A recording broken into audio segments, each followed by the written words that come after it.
Welcome to the Fearless Ambition podcast. All right, I'm your man, Kadon Sterling. Thank y'all so much for being here with me on this glorious day. I appreciate everybody. I appreciate all y'all for checking in with the podcast. It's brand new. You know, we started something brand new. Some of y'all know me from Mogul Talk One-on-One on YouTube. Some of y'all know me from Cars, Golf, and Cigars on YouTube. I appreciate everybody that checks in with me. Hit the subscribe button, hit the like button. The podcast is a little different because this is more of a freedom of opinion atmosphere. And I just want to bring opinions, quality opinions, to situations that's going on in the world today. All right? But before we get started, I want to actually dedicate this podcast, this episode, to my man, my brother, my comrade, Fabian Thompson, who passed away yesterday. He lost his fight with cancer, and this is somebody that I've known for 27 years, and he really, as they say, one of the good ones. He will be missed as my friend, as my road dog, as my people, man, and much respect to the Thompson family, to his wife, to his children, to his grandchild, and we're not going to sit around and just, let the sadness take over us. We're going to celebrate the fact of how many years on this planet he gave so many people laughter. He gave so many people something to talk about. My whole crew. Big shout out to Benny, Phil, X, Henry, Leo. If I miss somebody, I didn't mean to miss nobody. So we all know him. We all loved him, and he will be missed. Now, let's get back to what we're here for. The Southern District of New York City versus Sean Combs. I got to get my cigar for this. Hold on.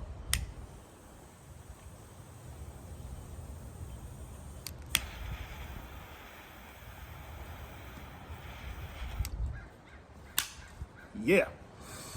Not one of my favorite cigars, but it'll do today. Now, unless you've been under a rock or you just don't know anything about anything that's going on, and sometimes that's me, because I'm only focused on me. I ain't focused on the rest of the world. But this is news that should be spoken about. Current events that should be spoken about. Sean Combs, some people know him as Diddy, some people know him as Puff, has 4 lawsuits going on for allegations of sexual assault, rape, and all sex trafficking, all kind of stuff, right? Now, let's start this. This is a safe place. This man has allegations. He has no criminal charges put on him. There's nothing to this date that says this man is guilty of any of these things that he's accused of. So let's understand that and be respectful. Because we all can be in a situation that we can be accused of doing something. That don't mean that we did it, okay? I don't know if he did any of these things. I don't know him personally. I don't know the John Doe. I don't know the Jane Does. All right, but I will say this, so give you a perspective of why I'm even doing this on the podcast. I have been around Mr. Combs maybe 3-4 times my whole entire life. That doesn't qualify as a friendship. All right, it doesn't. Just business-wise, I used to work at Uptown Records. I got an opportunity to work for the street team called Gas Station Street Team. And it was ran by Chuck Bone, big shout out to Chuck Bone, and Super Mario, big shout out to Super Mario. All right. And being able to be around these guys and Black, I was able to be around Mr. Combs maybe 2 or 3 times just to be around, because everybody was in the same office doing the same things, walking around. I will say this, separate from all these allegations, work ethic is no one has a work ethic like Puff. Nobody. Very few. Let me put it like this. Very few individuals have a work ethic like him. The dude worked. Like, he ain't just talking. He walked it. He worked 18 hours a day out of 24. He was working to build his empire and built his brand and built everything. I seen that firsthand. That I saw. I seen this man put his feet to the concrete every day, 7 days a week. You know what I'm saying? And worked. He ain't take no days off. He ain't take no nights off. You know what I'm saying? A lot of people can't run with Puff. I'm telling y'all right now, when it comes to work and putting in work and grinding, a lot of y'all can't do it. All right. Now, on that side of it, that's the only side that I really know. Ambitious-wise, the dude is phenomenal. And The last 25 years have shown that. All right. Now let's get to the allegations, because one thing we're not going to do here either, we're not going to victim shame, because we don't know what none of these people went through. And if any of these people went through the realness of what they're saying, they deserve compensation for their pain. Okay? So he has 4 allegations on him, 4 lawsuits. And where it got tricky at, or where it got federal at, is the fact of people saying there might have been a time where he had 17-year-old girls when he was 25 or 30 running around with him. It's possible. It's possible. Traveling with him from state to state. It's possible. It is. Not saying it's right, but it's possible. I don't know. I don't know that. But that's why Homeland Security got involved, because the southern state of New York City, District of New York City, the DA, knew that they needed to involve the feds in order to perform these raids because of the allegations, because they did not have the authority to go raid his house in California, raid his crib in Miami. They didn't have that. And the only thing they was looking for, they wasn't there looking for mass weapons of destruction, because when I hear Homeland Security, I'm thinking a threat to the government. I'm not thinking allegations of sexual assault. Homeland Security, right? I'm not thinking that, but it was a reason why, because if you actually bring in underage minors anywhere with you, and especially in a sexual form way of anything like that, and you crossing state lines, it becomes a federal situation. So they went in there looking for anything they could find on his computers, phones, records, papers, texts, old school 2-ways, all that, okay? Everybody get rid of your 2-ways right now. If you still got them, put them in the incinerator or something. They was looking for anything that could connect him to anything that had to do with younger women and sex, or any one of people that he surrounds himself with and associates with. Now, apparently, they said they did have a lot of footage of organized sex parties that might have been going on or not might have been going on at any of his properties. They stated that he did have cameras in all of his houses, in every room in the house. Everything was being filmed all the time. That's not uncommon. A lot of people do that. That's successful.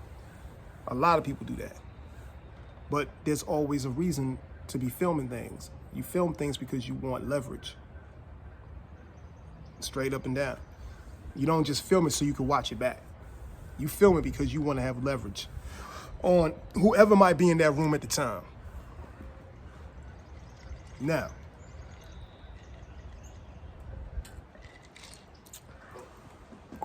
this just happened on Monday. Today's Wednesday. Apparently, Mr. Combs was ready to leave town and get up out of there because he does not have any flight restrictions, because he's not convicted of any crime. So he has every right to get on his jet and go anywhere in the world he wants to. They knew that was going to happen because they know he has a jet. They know he has his cars. When the feds get involved, they know everything you own. Don't ever think you hiding something. Even if it ain't under your name, they know it's part of you, because one of them houses ain't even under his name. You know what I'm saying? They're under his daughter's name and somebody else's name, his mom or somebody. They don't make them matter. So they met him at the airport in Miami.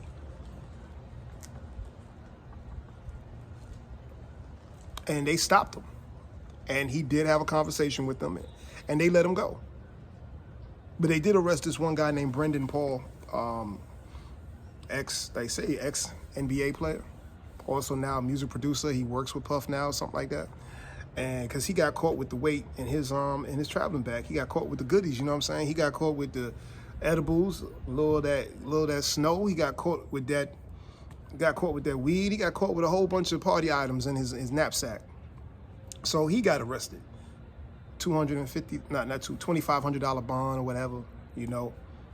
But they let the rest of the people go. Okay. Now let's go back to these allegations. Everybody knows what happened last year with him and Cassie. November 2023. She dropped that lawsuit on him. He settled in 24 hours. For whatever reason, I don't know. Only they know. But I ain't never seen nobody settle like that. He settled faster than you can get an oil change. He settled fast. Here you go. Whatever she need to make her don't say nothing. Here you go. That doesn't mean he's guilty. That could just possibly mean that he don't want to go through the nonsense and go through the bullshit having to deal with the media and the courts. And just to, you news for 24 hours. After 48, 72 hours, you ain't news no more. Because everybody else got their own stuff going on, and people start being more concentrating on other people's stuff than you. But also, November 2023, another young lady filed a same similar suit. Then John Doe filed a similar suit, but I think the John Doe, it's safe to say, this producer guy by the name of Little Rod, that's what he goes by, he filed his lawsuit, and now today he's actually adding Cuba Gooding Jr. on his sexual assault suit against Combs and Associates and Bad Boy and everybody else I guess he might be suing, saying that Cuba Gooding Jr. Tried to get at him on the yacht party last summer. On some real, I'm trying to get at you. Come see me. This is what they're saying. This is what he's saying is also in the New York Post, if you want to know where the sources are coming from. So he's added Cuba Gooding Jr. to his lawsuit along with Puff. Cuba Gooding Jr. don't even need to go back outside no more. Nah, not at all. Give me 1 second. Let me get this mail and I'll be right with you. And we are back. Just how real it is on the podcast. I had to go get my mail in the package. All right, I'm back. So, November 2023, a bunch of other people filed. I just said this other guy by Little Rod, he filed. He's the John Doe, or supposed to be the John Doe, but his name is all over the paper, so I don't even know why they keep calling him John Doe for. So now you got all these people filing. Now, my opinion, I don't know this to be true or fact. It was something about November 2023 that everybody filed all at the same time. I don't know if there was NDAs involved. I'm assuming there was. So with that being said, I'm assuming that Cassie dropped hers and filed hers when she no longer can actually, she wasn't under contract to not say nothing any longer. Them NDAs expired, boy. People come out of everywhere. You know what I'm saying? That's just what I'm thinking, because it just came to me like, damn, everybody. When you look at the court papers, you look at the papers in the newspaper, you look at the reports, November 2023. Everybody, one behind each other. And there's more people coming. There's more people coming because now they see the gravy train, because eventually a settlement is going to have to be done. Something's going to have to be done, and checks are going to have to get cut. But now let's think about it like this. Think about this side of it. Big bank take little bank all the time. Will always happen. That's how it go. He has now, Mr. Combs, signed away all of his ownership rights to Revolt, so he no longer owns Revolt. He has no relationships at all anymore with Ciroc and the other one, Deleon or something like that. Yeah. Those are separated. He has no affiliation with them anymore. Those spirits and him are done. Those companies and him are done. All the campaigns that he had going on with different companies is finished. This is the part in your life where you go through when you realize everybody's going to turn their back on you because they don't know what's happening. They don't know what's good. They don't know what you did, what you didn't do. They just like, we just can't be associated with you, bro. And if anybody, especially if you're from New York City, okay? Harlem is my birthplace. If you from up top, and you know, if you've been around the last 30 years, you realize the last year is the quietest Puffy has ever been. He's not quiet. He is not quiet. He's grinding, and he wants everybody to see he's grinding. He's going to be in the streets, whether it's in Harlem, whether it's in Paris, whether it's in London, whether it's in Canada, wherever it's going down, he shows up. Wherever the cameras are at, he's going to be there. He's lights, camera, action. You have never seen this man this quiet and off the map. He has taken himself off the map.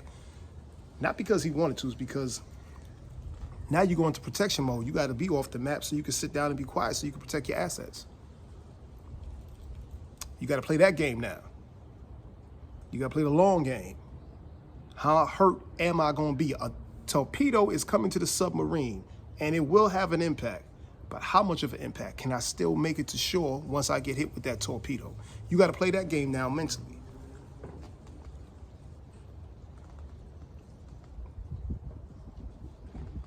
You You can only make comments through your attorney. You can't go out there and tell everybody, I'm innocent, fuck y'all, don't give a fuck what y'all think about me. Can't do that. Can't do that. You can't just go around and drop $50 million on children's charities right now, because everybody's gonna look at that as a smokescreen. So the only thing you can do is go into, I don't know what the fuck I'm gonna do mode. That's really what it comes down to. So, the reason for this conversation, because I want people to leave comments. I want y'all to tell me what y'all think. I want y'all to tell me what's your personal opinion. Your personal opinion. No victim shaming and no blaming the person that's involved with the allegations, without having proof. Okay?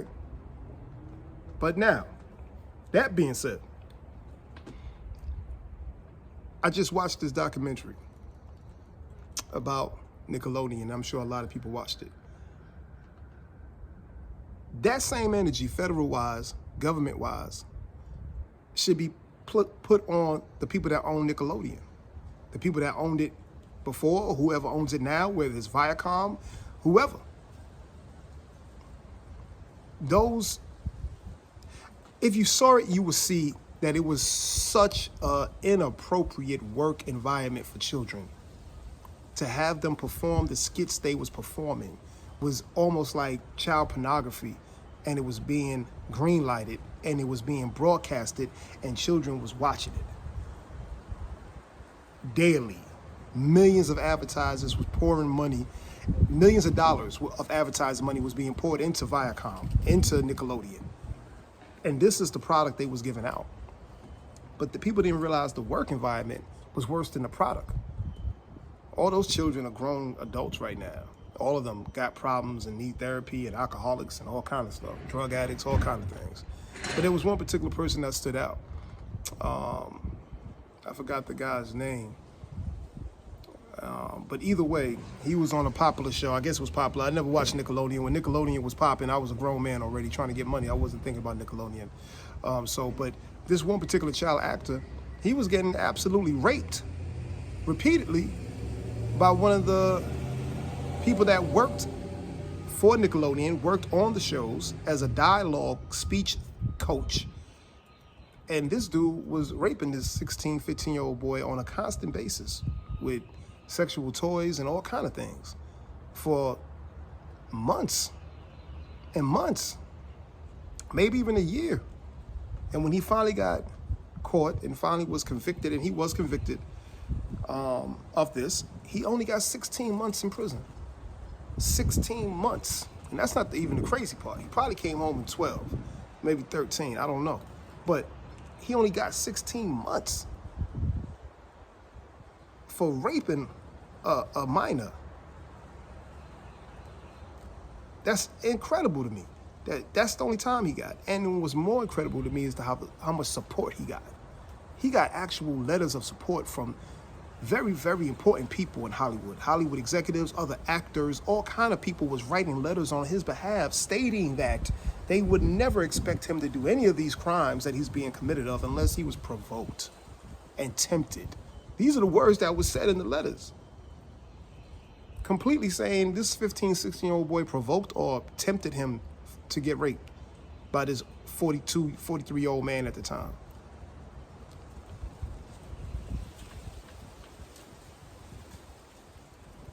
And I'm not even going to sit here and tell you all the people that wrote letters because I remember their names, but I want y'all to watch it for yourselves. And when you see the people that wrote letters on this pedophile's behalf, you'd be surprised. You'd be like, wow, I used to watch you on TV. I used to watch you on the movie. You were supporting the pedophile? Wow. Wow. But he only got 16 months. Now, the crazy part about it, when he came out of prison, he has to register as a sex offender.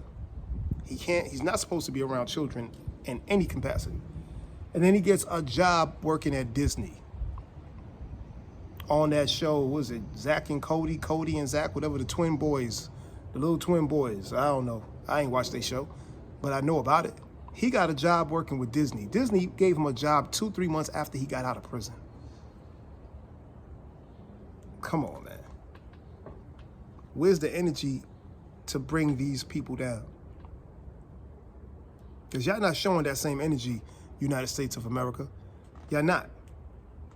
You're not. Y'all got Homeland Security running up in Puff's houses, pulling out his kids with handcuffs on them, his friends, his associates, whatever. I'm not saying, once again, I'm not defending the man because I don't know what Puff did or what Puff didn't do. Everybody got rumors about them. Everybody got allegations about them. Everybody be like, when Puffy be talking about let's party together, you got to tell him no 2 or 3 times. Like, no. So I don't know what was going on in them cribs, man. But I do know whatever did happen, if he is guilty of any of these alleged crimes, then he should have to pay like anybody else would too. Epstein finally was found guilty. Epstein's side chick was found guilty, finally. Maxine, or whatever her name is. She was running that whole show for Epstein. Epstein, whatever his name is, who offed himself in New York City because he didn't want to do that prison time. One thing about rich people, wealthy people, they are not built to do time. Not mentally. So, and they are not, keep them on suicide watch because they don't know how to go from the French Riviera doing whatever you want to do because you can to sitting in a 6x6 box and somebody telling you when you could have toilet paper or not. Their mentality, they can't, They'd rather not be here. But there's a lot of people that should be, if he wasn't already passed away, Hugh Hefner should have been his ass in jail too. Okay, Hugh Hefner should have been under the jail. Hugh Hefner taught people, he had a whole clan of dudes, rich dudes, wealthy dudes under him that was trying to be baby Hugh Hefners, creating their own little Playboy mansions all around where his was at. And they was the ones running through these chicks, drugging them, having sex with them. And before they would send them up to the big house, would be Hef's house. It was a lot of shit going on, man. A lot of shit going on. You know. All I'm saying is, what is your thoughts? Okay? This is the Fearless Ambition podcast. You have the right to be fearless here. What are your thoughts? What do you think should happen? What do you think is happening? And what would you like to see the outcome being? You know what I'm saying? Because I know a lot of people, we sit back and we go, oh, it's another black man, it's another black billionaire being taken down, this, that, and the third. You know, look what happened with Bill Cosby. Bill Cosby, in my opinion, should have went to jail. And I'm a huge Bill Cosby fan from from Fat Albert and all the things that he did. Of course, who didn't love the Cosby Show? He changed the culture of how white America looked at black America. He did. He did. There's no question about that. He absolutely did. It's a different world. He created shows that made everybody think higher of themselves or how they looked at black families. Not everything wasn't good times. Every black family wasn't in the projects fucked up.